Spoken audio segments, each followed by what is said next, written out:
The Geopolitics and Security Study Center is pleased to welcome you here to the event, Rebalancing the New World Order, Cooperation in the Age of Fragmentation. Many thanks to our friends Sauna for hosting us today.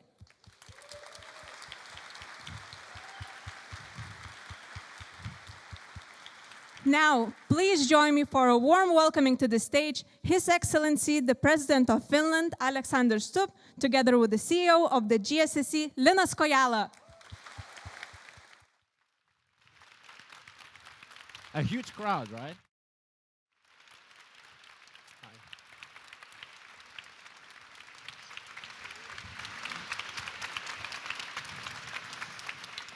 What a fantastic crowd gathered here today. Yeah. Thank you for being here. Mr. President, that's because of you and just a little bit because of me.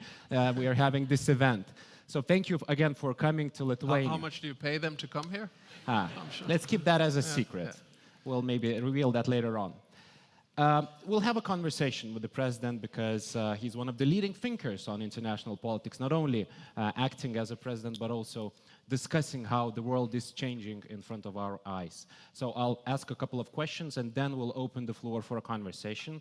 I already saw a couple of questions, to say the least, on my Slido app, so don't hesitate to write up additional questions and like the ones that you favor, and then I'll try to squeeze them into our conversation as well. So, Your Excellency, I'll start with the most complicated and difficult question first, and then we'll gradually make it easier. So you are a president. You also wrote a book. True. That's a good start. You wrote a book on global geopolitics. You also played golf with President Trump for 7 hours, and you also do triathlons. which is the most exciting activity that you undertake? Probably golf with Trump. Yeah, and you because both won, right? And you both won the match. Yeah, we were on the same team. No, writing a book is actually quite a tedious task. I mean, it's a little bit like writing a master's thesis times 20. So it takes a long time and you feel you're stuck and it's tough. But at the end of the day, it's quite rewarding. Doing a triathlon, I really like the training part. I mean, I still do. I believe in 1 hour of exercise gives you 2 hours of energy for every day, and that's also for students, by the way. It's worth it, but you don't need to do Ironman to do that. And then playing golf with the President of the United States is quite an exciting endeavor. I had not met him before, and we had quite a pleasant round and a lot of fun.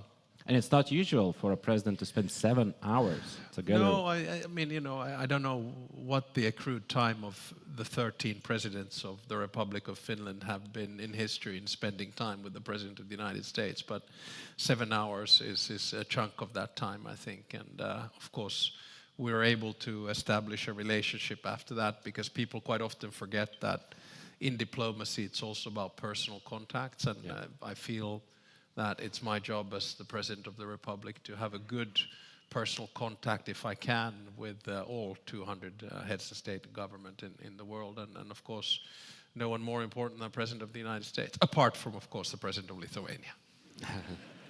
Of course. And still, you also wrote a book on Triangle of Power, which was already translated to 21 languages. Unfortunately, as we've discussed, not yet to Lithuanian, but hopefully we'll get that result. I'm sure you can read it. Yeah, you have plenty of readers here today already. So can you talk a little bit about the core argument of the book? Because you talk about global West, global East, but also global South, which is sometimes overlooked in our part of Europe. Yeah. Why is that so important?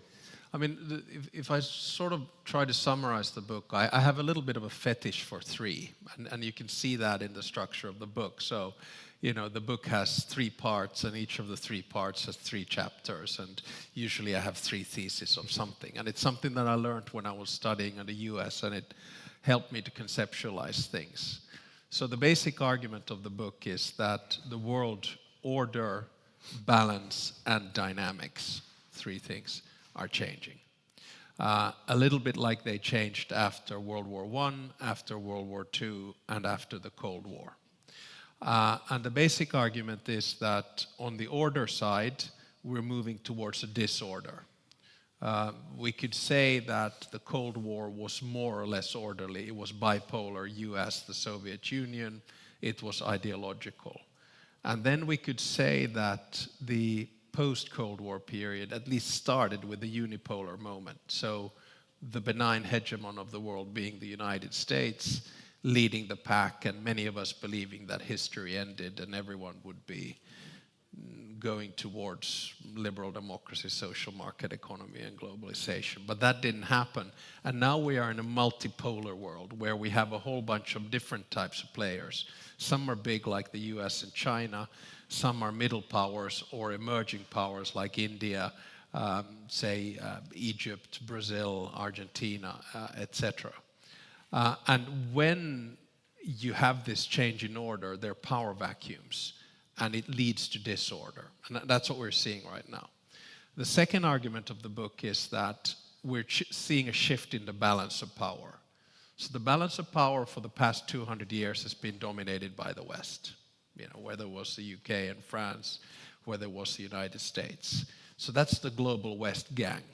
We're about 50, including in the argument of the book, I'll get back to in a second, led by the US, trying to preserve the current liberal world order. Then you have the global East, led by China, followed by, say, Russia, Iran. They don't like the current world order. They would like to change it. And the ones that decide it, and that's about 20, 25 countries in the global East. And the ones that decide the new world order, is it multilateral or multipolar, is the global South. Why? Because they now have demography and economy on their side. And then, of course, I make some normative suggestions on what we should do in the West. I talk about a concept called values-based realism, so stick to your values, but be realistic. You can't solve climate change with people that think like Lithuanians and Finns only. I also talk about dignified foreign policy, that you have to show dignity.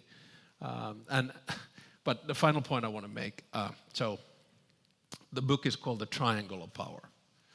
And with the wisdom of hindsight, I would probably call it the rectangle of power now. Because, of course, the foreign policy of the United States, and they have defined it themselves, is not about preserving the liberal world order. It's quite the contrary. So I would probably take a piece and say, okay, the US is the leader of the West, but the Western Hemisphere. Whereas the traditional global West, or the ones who want to preserve the liberal world order, multilateralism, rules and institutions, that's the global North. But the problem is that if I say the global North, the Spaniards are going to disagree. So. Sure, so you've already alluded to that. The US role is changing. Yeah. How and why? Do you have an answer to this? Yeah, question? I mean, it's work in progress. So first of all, I mean, just for everyone to know and understand, I'm extremely pro-American. I'm pro-European, so therefore pro-transatlanticist. My basic education was in the US, and I then continued in Europe. So I'm very much a child of the post-Cold War period and international liberalism. So I'm one of your sort of classic globalists, if you will, for good or for bad. And so I would like to see the United States defend the world order that it created 80 years ago. But I think it's quite safe to say that they're not doing it anymore. And the best way to explain it is two things which you find in the national security strategy of the US. One is ideological, and that's MAGA, so Make America Great Again. That means that the ideology is quite right-wing. It's anti-globalization, anti-international institutions, therefore, don't be in the ICC, say no to the Paris Climate Accords, etc., say no to the WHO, etc. It's also anti-EU, and in that sense, quite different. That's the ideological bit. And actually, ideologically, it should be isolationist, but it is quite interventionist, to be honest. Then the second part of it is policy, and that's America first. And there, the pecking order is number 1, Western Hemisphere, number 2, Indo-Pacific, number 3, Europe, number 4, Middle East, and number 5, Africa. Now that has changed with Iran. Of course, Iran probably becoming, so the Middle East or the Persian area becoming of a different priority. I can't give you an answer why. Is it because I can't interpret what the Trump administration wants to do. I try to be pragmatic. I work with the Trump administration where I can, and then I respectfully disagree where I can't work. And perhaps in foreign policy, usually you have 3 things. So 1, you have values, 2, you have interests, and 3, you have power. On values, the Americans have moved quite far out there, yeah? And that's what they say. So I'm not making this up. It's just, it's a different value set than we are used to in Europe. So we like the liberal world order, we like international institutions and norms. Fine. On interests, the American administration is quite driven by financial interests or transactions. It can be a minerals deal in Ukraine, or it can be,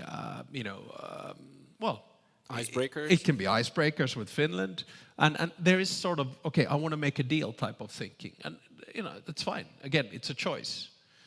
And then in terms of the third one, projection of power, what America used to do when it projected power in the liberal world order was first to go to international institutions, say the UN, and say, I need a mandate to go into this crisis management operation. Or I want to change the rule of the WTO because they're not in our trade interest. And if they failed in that, they went to the allies and said, listen, we didn't get a mandate on Iraq, but could you join us in a coalition of willing to help? But now, of course, the Americans don't ask. So that's a different way of projecting power.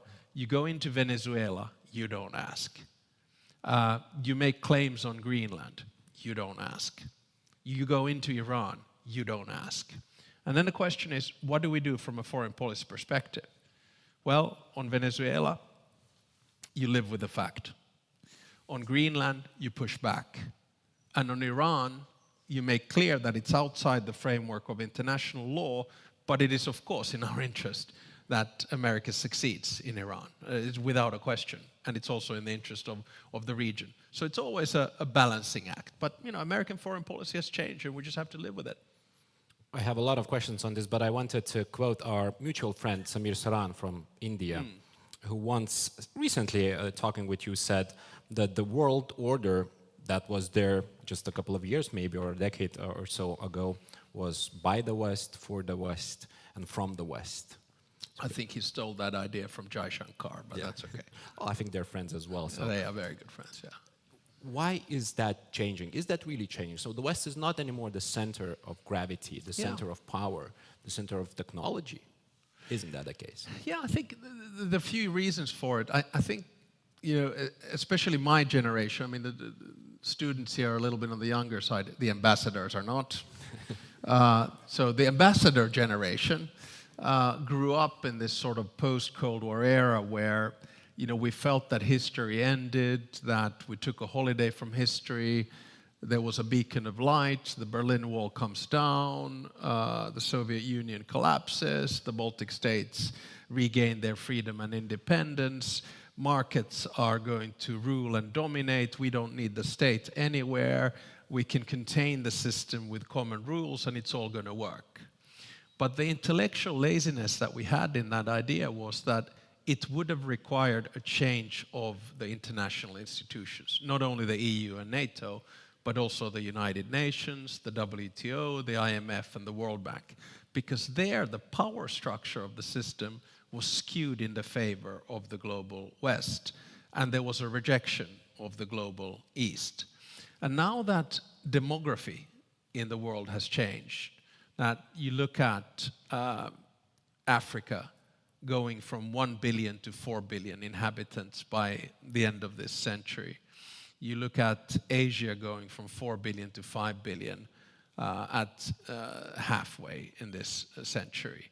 You look at Europe and the United States stagnating in terms of population.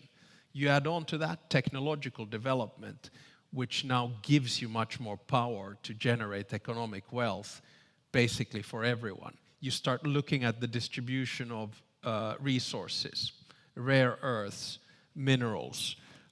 You now suddenly start seeing the shift of power, both economic and demographic, down south and down east. And that empowers people. And when you get people empowered, they're going to start asking questions. Why don't I have power in that institution? So this is the reason I think that things are changing. And the global south now doesn't necessarily need to follow the global west. It might as well do it with the global east. And I think the Chinese have been really good at this. They created path dependencies on critical minerals in Africa and elsewhere without asking the types of moral questions that we Westerners quite often do, where we say, okay, we'll liberalize trade, but you have to be just like me. And I think that time is over. And you have very concrete advice or recommendations on how to change institutions such as the UN. But I wanted to talk a little bit on NATO, because you've joined NATO a couple of years ago. Well, to be honest, 3 years, 1 month, and 10 days ago. Yeah, I see that's important and for you. I've been smiling ever since. Yeah. So welcome to the club. Thank you. Thank you. And if there's any Finnish media following, about 1,000 youngsters were applauding Finnish NATO membership. So. I hope that's what you expected before joining the club. Yeah, definitely. But some argue that the US is not in that club anymore. Obviously, formally, it is still an ally, but whether it's an ally in practice is already a question that's debated in public and in our region and elsewhere as well. So how do you see this situation? Yeah. Okay, so let me give you two answers on that. One is just the explanation from the Finnish perspective, and then I'll answer your question. Now, Finland did not join NATO because the population was against membership after the Cold War. We were able to join the EU, it was like 57 in favor, 43 against, but NATO was like 50 against, 20 in favor. So the political leaders at the time didn't change that. And it stayed pretty stable until the 23rd, 24th, and 25th of February 2022, when Russia attacked Ukraine. That's when the tables turned. It went 50 in favor, 20 against. And at its peak, it was 80 in favor and sort of 10 against and 10 undecided. Now it's come down a little bit because of the turbulence in NATO. We are very much security providers in NATO. We doubled Russia's border with NATO. We have one of the largest militaries in Europe. We still have mandatory military service for men, voluntary for women. I did mine, my son did his. We've churned about 1 million Finns through the system. We can put 280,000 of reserves into wartime within weeks. We have one of the biggest Air Force fleets in Europe, over 60 F-18s, bought 64 F-35s. We have the biggest artillery in Europe together with Poland. We have long-range missiles, air, land, and sea, and we're now developing drone capabilities. Well, I think that's worthy of applause in itself, right? And my standard joke is that we don't have those because we're worried about Sweden. So, we have it because we felt that we need to have a strong enough deterrence even when we are alone. Now we're not alone anymore. And that's good news for us, and it's good news, I think, for NATO, and especially northeastern Europe. My second answer on NATO is, so, I've often heard the question that did you join, too late? And I said, no, we joined at the last moment. Because if we were to apply for membership now, the answer would be yet, I'm afraid. So NATO is now changing its basic structure, and especially its burden sharing. You could say that it's 60% US, 40% Europe. We're more and more moving to 50-50. And NATO's deterrence is based on 3 things. 1 is conventional forces, 2 is missiles, and 3 is nuclear weapons, and especially the American nuclear umbrella. And what the Americans are telling us now is that Europe, you need to take more responsibility for your own defense. So when I participated in my first NATO summit, which was commemorating the 75th birthday of NATO in Washington, D.C., it was a big task to even think about us spending 2% of our GDP on defense. A year later, in The Hague with President Trump, we suddenly say 5%. So it's a colossal change. So before I would argue that NATO had plans and it could talk the talk, but the question was, can it walk the walk? Does it have the capabilities to back up the plans that it has? And my argument would be that perhaps not. But now we're starting to have that. And then you come to the question, is America still engaged in NATO? My answer is yes, it is. I speak a lot with the American administration. I speak a lot with the US military. I speak a lot with President Trump. And though the rhetoric sometimes feels quite uncomfortable, the commitment is still there. But if you want to simplify it, is Europe take more responsibility on conventional and missile defense industry, we will take care of the nuclear deterrence. So NATO is not dead. NATO is live and kicking, and still by far the strongest military alliance in the world that will not be tested. So you don't take some of the statements, especially over the last couple of weeks, coming from the US, that Europe wasn't helpful in Iran, that the allies did not fulfill their mandate and their responsibility literally. So I don't want to over-rationalize the past, but we've been there before. Suez crisis, France basically leaving NATO. We've been there. So there is strong rhetoric. I fully admit that. And yes, of course, I take it seriously. And, when the United States decides to pull 5,000 troops from Germany, I take it seriously and make sure that that will not weaken the defense posture of the alliance. But at the same time, let's be honest, Is it in the interest of the United States to be in NATO? Or put it this way, can the United States be outside of NATO? My answer is no. Why? I'll give you two very simple reasons. One, the nuclear weapons that Russia has are 100 kilometers from the border of Finland, in the Koala Peninsula in Murmansk. The ones that are able to survey, not necessarily control, but know what is going on in the Koala Peninsula are the Finns, the Swedes, and the Norwegian. Not one nuclear submarine leaves the Koala Peninsula without the Norwegians knowing about it. Those nuclear weapons are not pointed at Vilnius, Helsinki, Stockholm, or Oslo. They are pointed at Washington, D.C., they're pointed at New York, they're pointing at Miami, and they're pointing at Los Angeles. So if you're an American, you ask yourself the question, do I need to be in bed with the Finns, the Swedes, and the Norwegians? In NATO, the answer is yes, I do. Second, if the United States wants to project power, military or otherwise, in the Middle East, say in Iran right now, it cannot, it has absolutely no chance to operate without European bases. And the big hullabaloo in the beginning of the Iran operation was that there was one country, Spain, that didn't allow the US to do that. And that created then an ongoing rhetoric. And then there was, I admit, quite strong language about, is this our war or not? It was, I think, difficult. But now we have toned it down, we have made it clear that, of course, we support the United States in their endeavors, and, of course, we will support the United States when it comes to the Straits of Hormuz.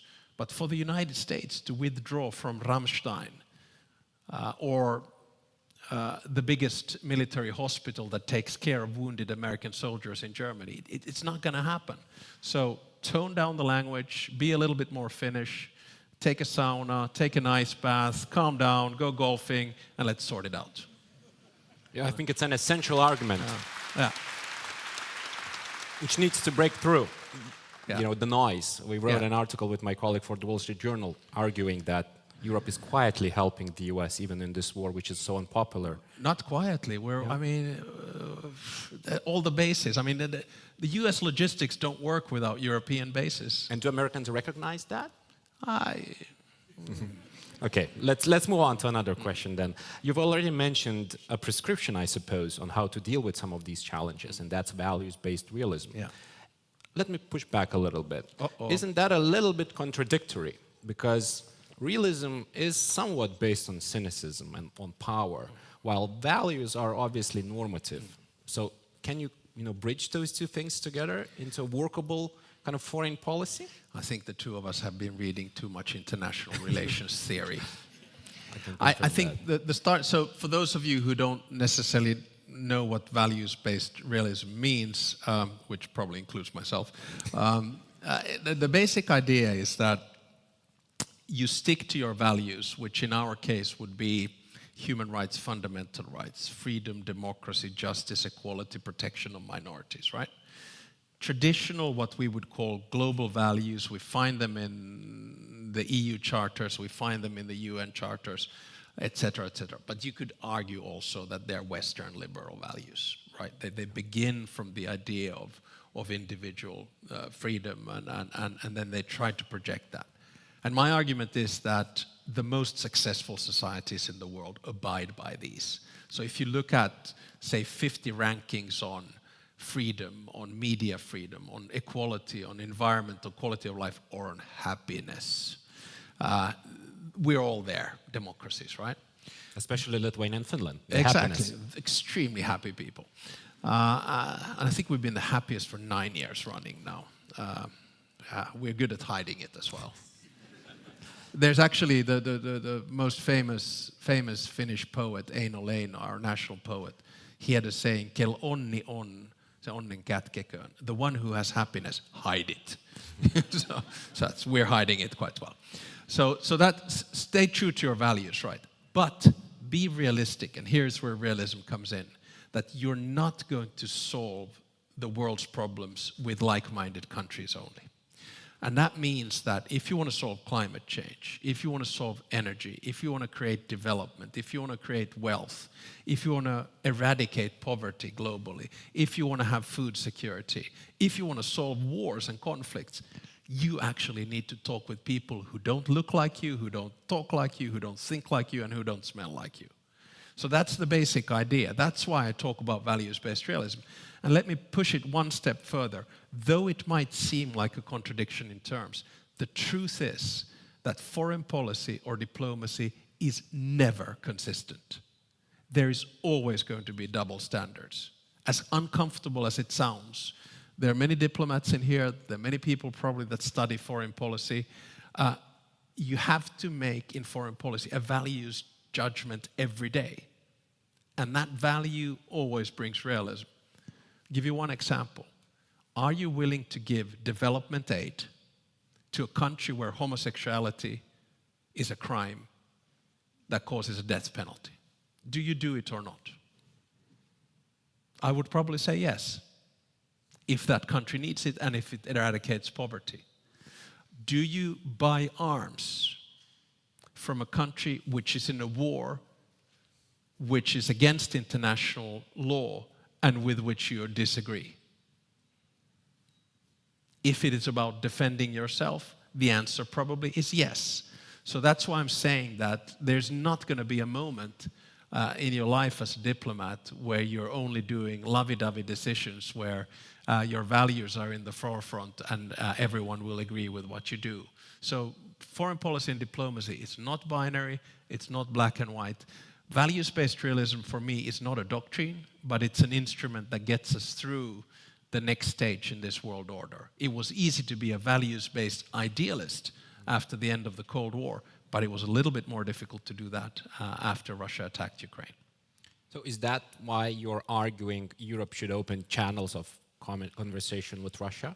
Part of it, yes. But also, those of you who don't follow, but most of you probably do, what I have said with some European leaders is that we have now reached a stage in this war where Ukraine is in a position of strength. And then we have to ask ourselves the question, our partners, allies and friends, the United States, do they drive a foreign policy vis-à-vis Russia or Ukraine which is always in the interest of Europe, of Finland or Lithuania? If the answer to that question is, well, not always, then we need to think about, okay, what do we do about it? This is not about legitimizing a leader who has started an illegal war of aggression in Ukraine, but it's about finding a solution to a conflict to which there seems to be no end. And we can do it now, at some stage, because Ukraine is in a position of strength. And sorry for being morbid, but this war, the first year of this war for Ukraine was about survival. The next 3 years about this war were about resilience, or as we would say in Finnish, sisu. This year is about mathematics. What do I mean? In the past 5 months, Ukraine has killed or wounded at an average to 30 to 35,000 Russian soldiers per month. 23,000 dead, 10,000 wounded long term. Second, the killing ratio, sorry for being morbid, the beginning of this year was 1 to 5, 1 Ukrainian to 5 Russian soldiers. Now it's 1 to 7 or 8 Russian soldiers. In the month of March, for the first time, Ukraine was able to launch more missiles and drones into Russia than Russia was able to throw back into Ukraine. Again, on mathematics, point number 4, for the first time in this war, in the month of April, Ukraine was able to take back more territory from Russia than Russia was able to gain. And the reason, yeah, I agree. And the reason for this is that we're now not only in a war of attrition, but in a war in which 95% of the damage is made by Ukrainian drones. There's a death or dead zone of 20 to 40 kilometers where basically you don't have any human beings between. And if you try to send some over, which Russia does in small numbers, they all get killed. So Russia is not advancing anymore. Then you add on to that the final sort of point in this. The mood in Russia is changing. Allegedly, and I can't verify this because I can't verify it, but I have heard, this is a bad way to say it, reliable sources tell me that a majority of the population in Russia is now against the war. There are two reasons for this. One is Ukraine's capacity to launch long-range missiles and drones into Russia, whether it's towards St. Petersburg or whether it's towards the airport in Moscow, whether it's to a Shahid factory somewhere. So suddenly, the war is not anymore for Russians outside of St. Petersburg and Moscow. And the second reason is that Russia had to close internet, Telegram, and WhatsApp. And now suddenly people are feeling the elements of this war. And this is changing the tide. So what I'm saying is that the US is now very preoccupied in Iran. We need to work under the American umbrella with the leadership of the United States, but perhaps because Ukraine is doing so much better, it's time for us also to engage with Russia. And yet, Mr. President, we're sitting at a very small table, while when Europeans go to Moscow, they tend to sit at a very long table with Putin, and it's very difficult to hear what the other side is saying. So are you kind of arguing that there is a more receptive audience today in Russia because of the war developments, and that there is a chance for a proper dialogue rather than just reiteration of Russia's ultimatums on Ukraine and beyond? My direct answer to that is no. We should not be naive about Russia and Russia's leadership. I mean, that is what we have learned, having 1,340 kilometers of border with Russia. At the same time, we have also learned that engagement is better than disengagement, that dialogue is better than silence, that the reality that we will continue to be Russia's neighbors from here on till the end is there. So then we have to ask ourselves the question, how do we engage? But for me, that engagement would require a coordinated approach by Americans and Europeans.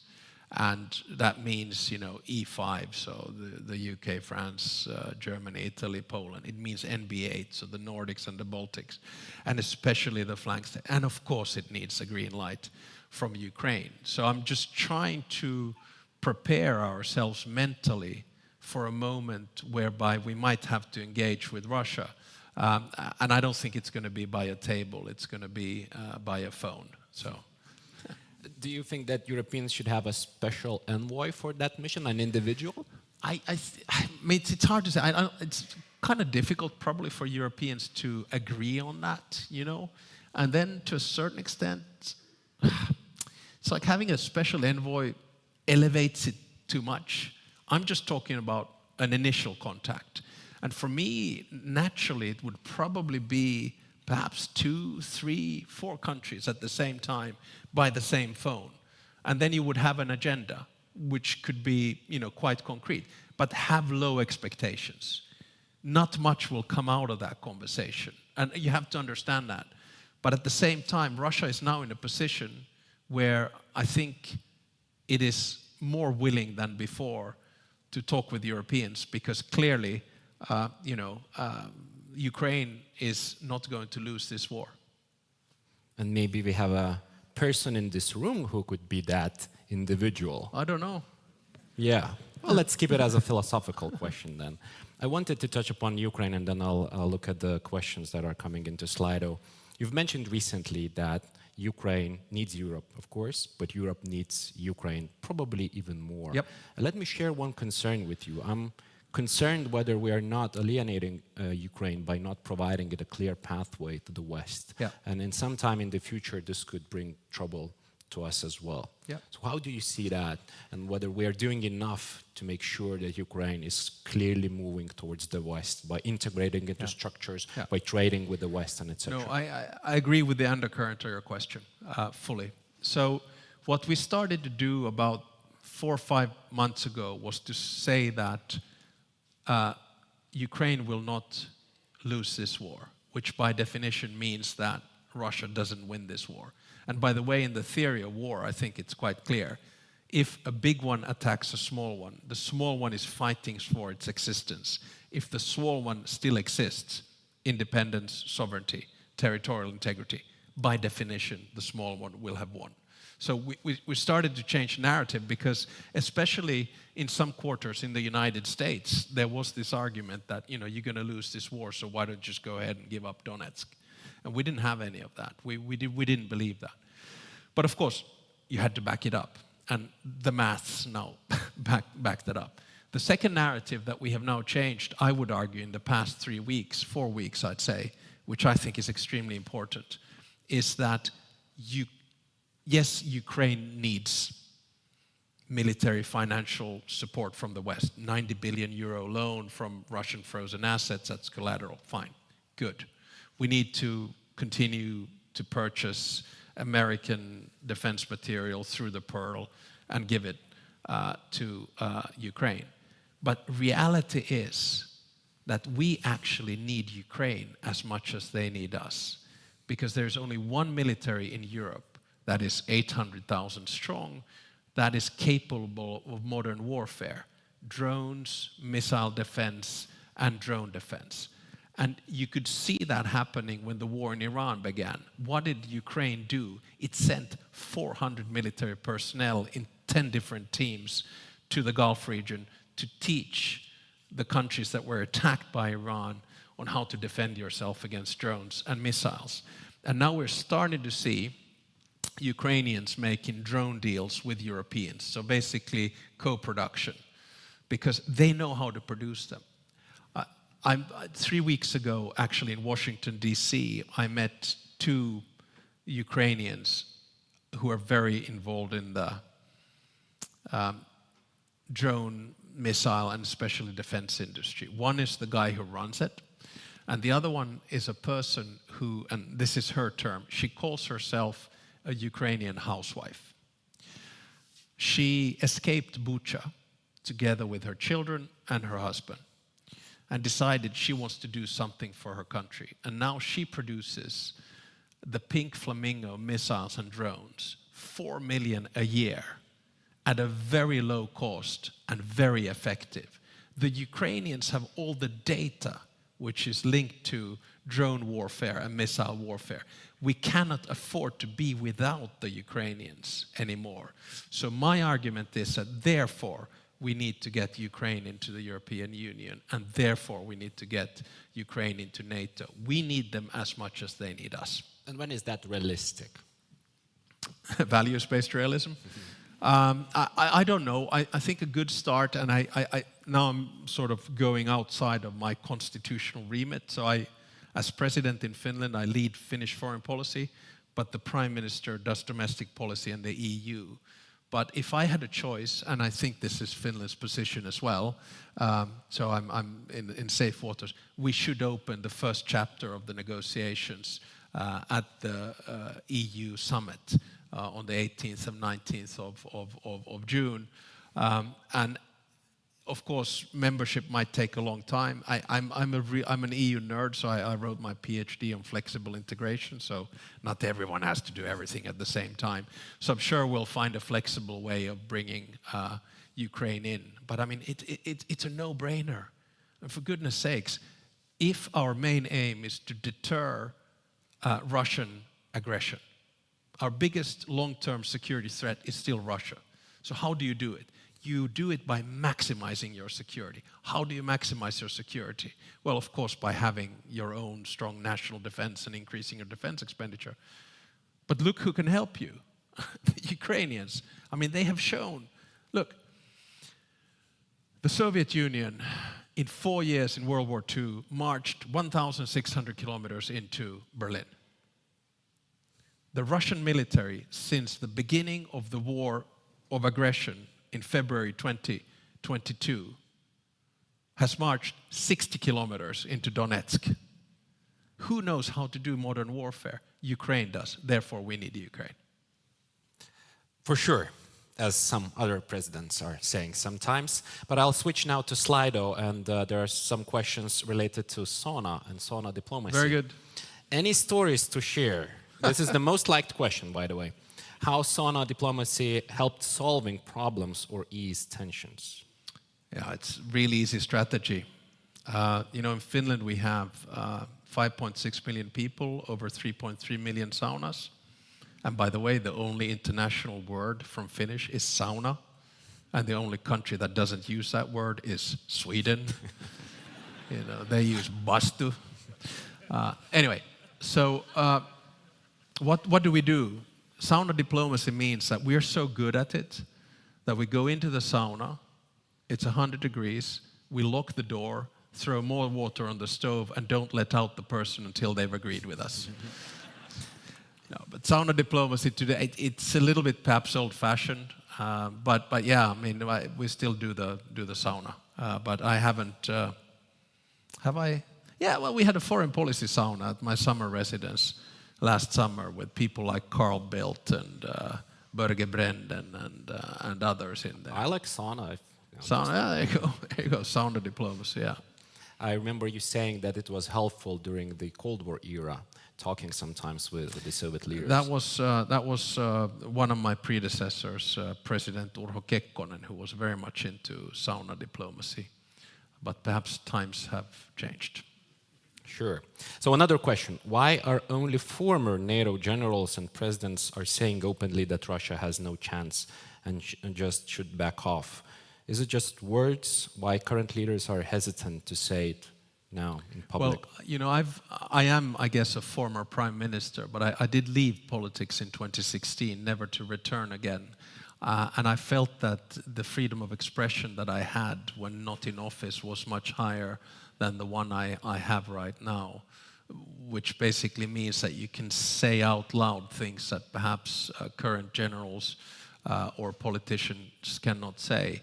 But in this particular case, I mean, I would agree with those who talk in this direction that Russia should back off. I'll piggyback on that. Do you sense that the Russian regime could be more unstable than ever before, possibly? I don't want to speculate on that. I just, again, with foreign policy, I've said it before, deal with the world as it is, not as you would wish it to be. We now have a Russian administration which we in Europe 99% disagree with, and we don't know what's going to happen to that regime. And is there still a unity amongst the European countries that we must maintain the sanctions regime, we must keep the pressure up? Yeah, probably now after the Hungarian elections when Orban lost, we now have more unity than we have had in the past few years. In any case, again, coming back as an EU nerd, I actually feel that I've never seen the European Union more united than we have been actually for the past 10 years. And this goes as far back as to Brexit. So Brexit, in a strange kind of a way, as much as I hated it, unified Europe to say, okay, whoa, we don't want that to happen to my country or whatever it was. Then secondly came COVID. Suddenly you have an external pandemic and a threat. You realize that you need to procure vaccines and do it together. So it unifies you. Then you have Russia's war of aggression in Ukraine.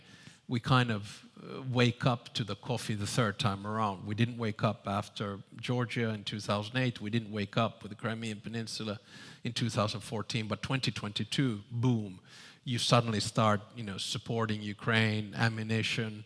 You start using a much more tougher language. You change a peace instrument basically into an instrument of war. You freeze Russian assets, and now you have 20 rounds of sanctions. So we've gotten quite far on that. Same thing, unity on energy policy.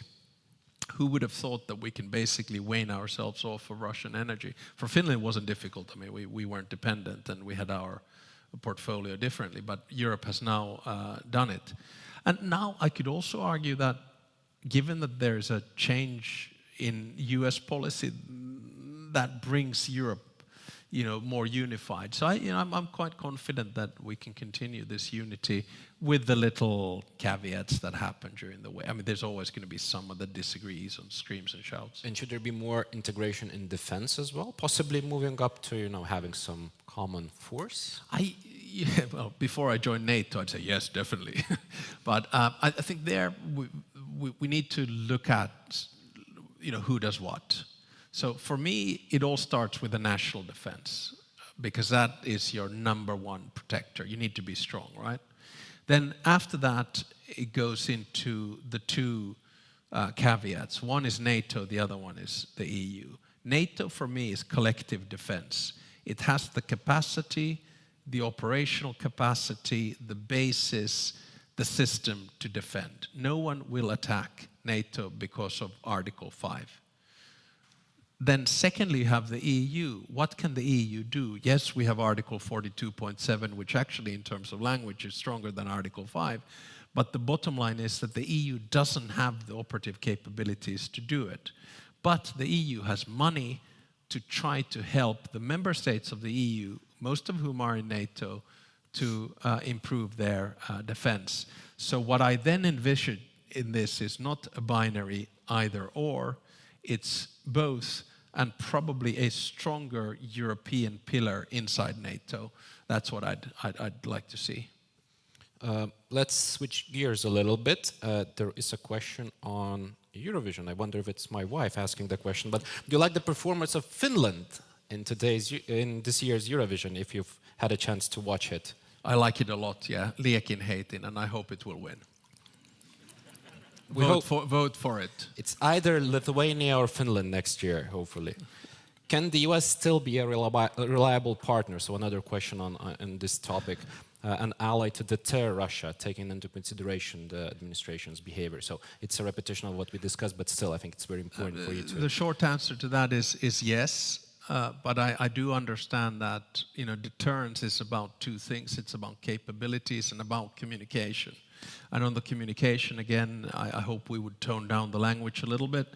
Usually, in my experience, in diplomacy or in the family, in child minding, using tough language doesn't always work. It's better to use soft language and then persuade countries to do what you want them to do. And I think the Americans are right to ask Europe to do more on their defense and security. So let's just make the burden shifting structured. And again, just to come back to the point, it is in the interest of the United States to stay engaged in NATO. They cannot afford not to be. Will all NATO countries, heads of state or heads of government, will meet at this year's NATO summit in Ankara? Yeah, as far as I know, there are no indications that this would not be the case. It's being hosted, obviously, by President Erdogan. And I think, again, as always, it's an important NATO summit. We are in this, in the process of building NATO 3.0. So I think if we get out of there something like a stronger Europe in a stronger NATO, if we get out of there a continued commitment to 5%, if we get out of there something on defense industry, if we get out of there something on Ukraine being a security provider, and if we get something out of there on Arctic security, I think I'll be happy.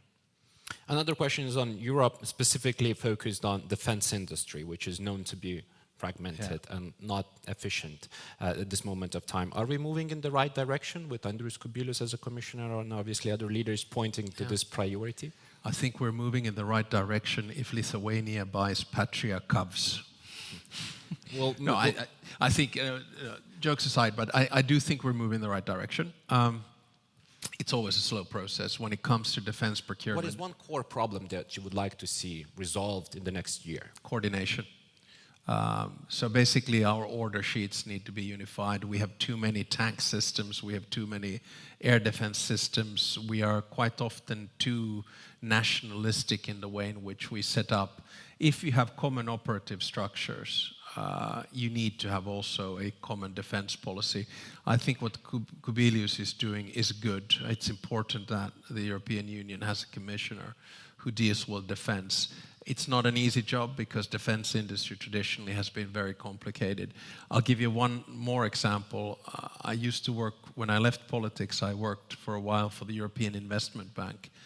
And at the time I was in charge of security and defense, and it's like being in charge of nothing because basically the EIB was not allowed to give loans in defense. Now they can do more so in dual-use goods and others. So, we need to work on these kinds of things.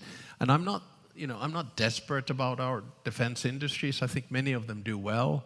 In Finland, for instance, we're very strong on satellites, and we're very strong on quantum computing. And I think, just a final point, modern warfare is changing so fast, and so much of it is going to be unmanned. And one thing we seem to be forgetting is that at the center of modern warfare nowadays is also artificial intelligence.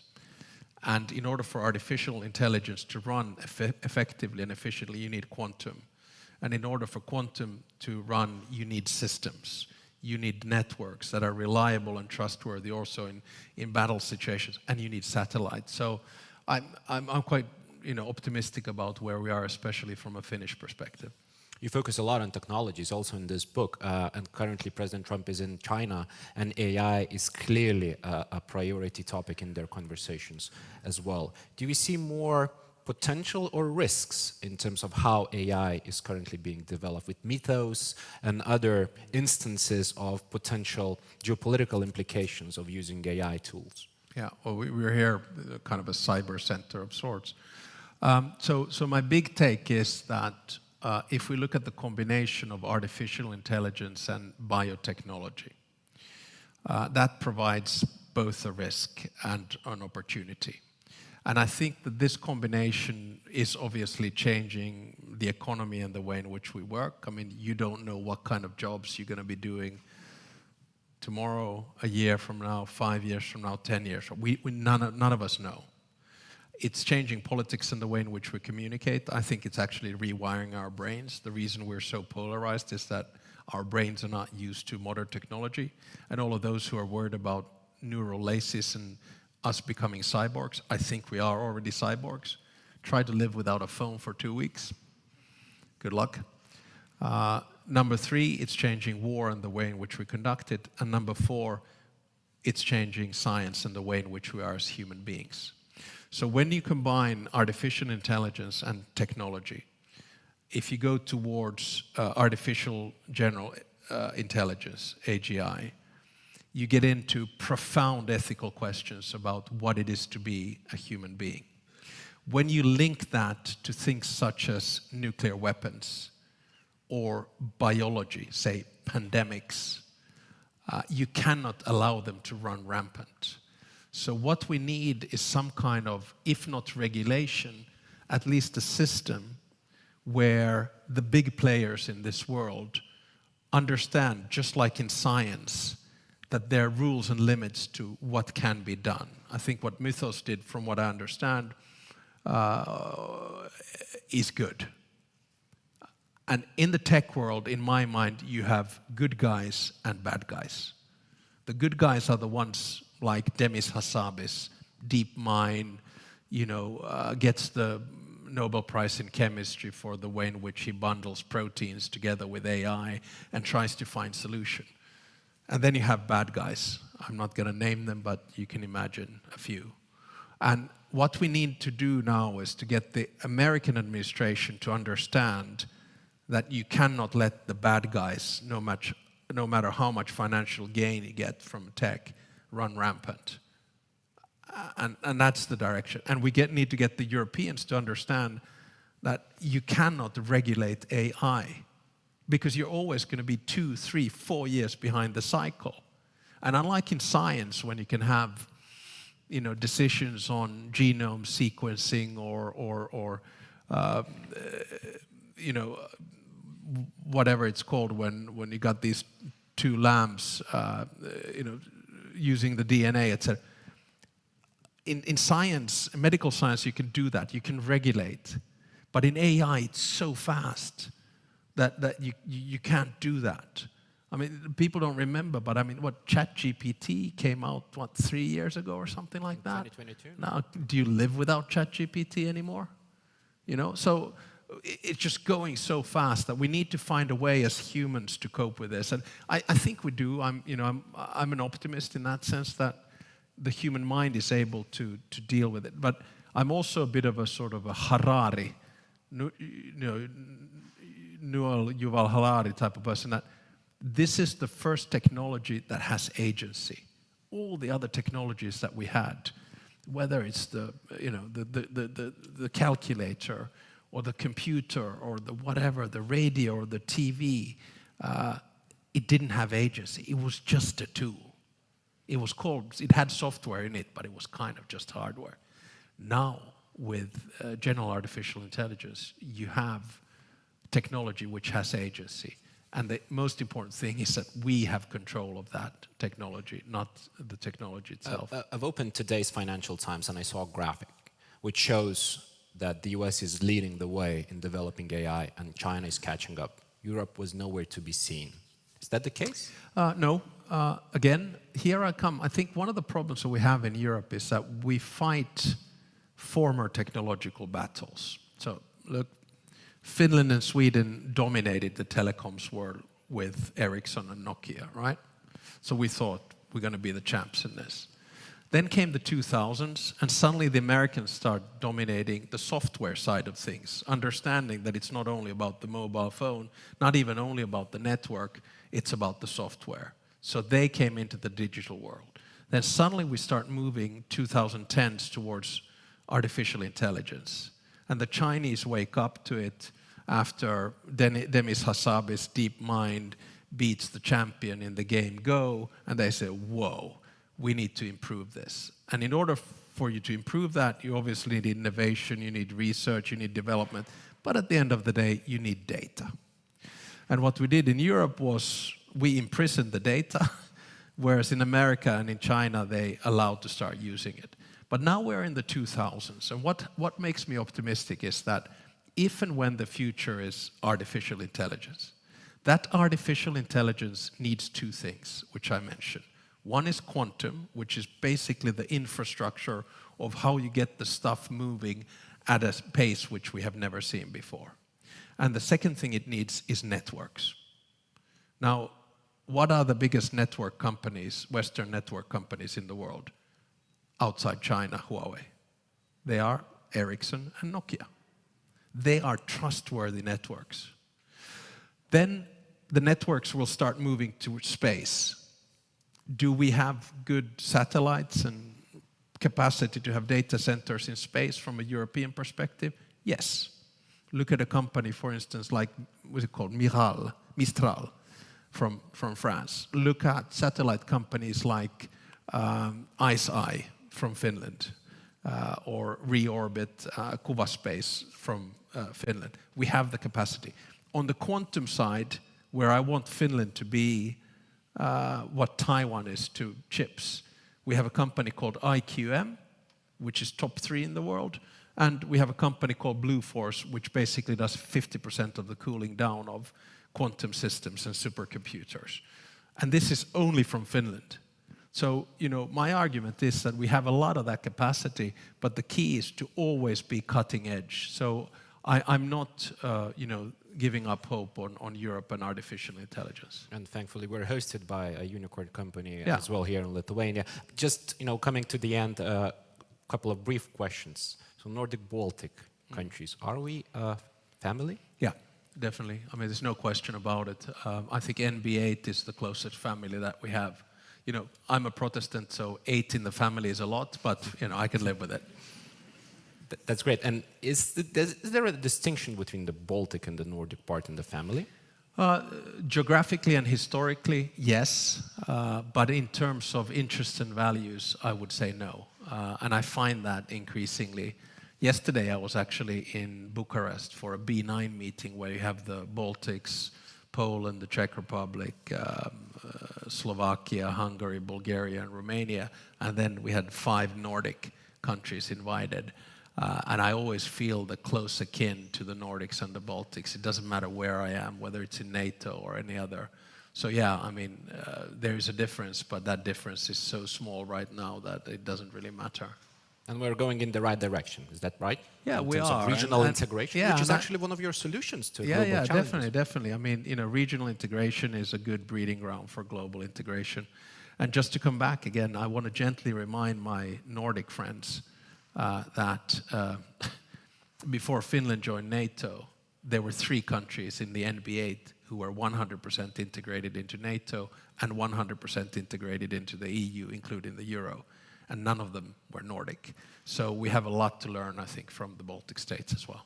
And to end the conversation, a fascinating conversation, what would be your advice, especially to the younger generation, besides reading your book for the foreseeable future? What shall we do to, we, meaning I'm the younger generation as well, I suppose, to adapt to the reality of geopolitics, to the reality of AI, to so many changes taking place in a very short period of time? What's one thing?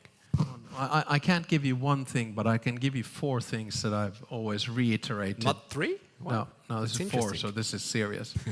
You know, 4 things that were installed to me when I was a kid by my parents, and which we then transferred to our kids. And it's a saying, which is dream, believe, work hard, and succeed. And what do I mean by that? Dream means that you always have to have dreams in life. Not all of them, probably only a small amount will ever materialize. But there's nothing wrong in dreaming big. It can be about your life, it can be about your family, it can be about your career, it can be whatever. So dream big. Second, believe. If you don't believe in yourself, there are not going to be many people around you who do that. And I know, especially with the impulses that come from modern technology and social media, the pressure is tremendous, completely different from my generation. I was abysmal to pressure. I mean, of course we had it, but it wasn't that bad. But believe in yourself. And if you believe in yourself, you also have to accept failure, because you will fail throughout life. You will screw up in things. Sometimes they're big, sometimes they're small, but don't worry, you know, you'll get over them. 3, work hard. And I don't mean to pressure you into getting straight A's or whatever the system is, or you know, putting in 16-hour days.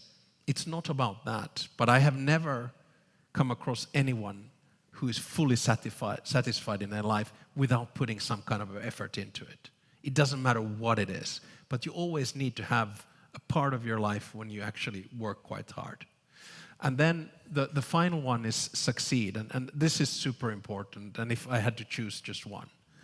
Remember that the definition of success is not material wealth. It's not societal status. It's not a title. The meaning of life and success is, are you able to lead a meaningful life?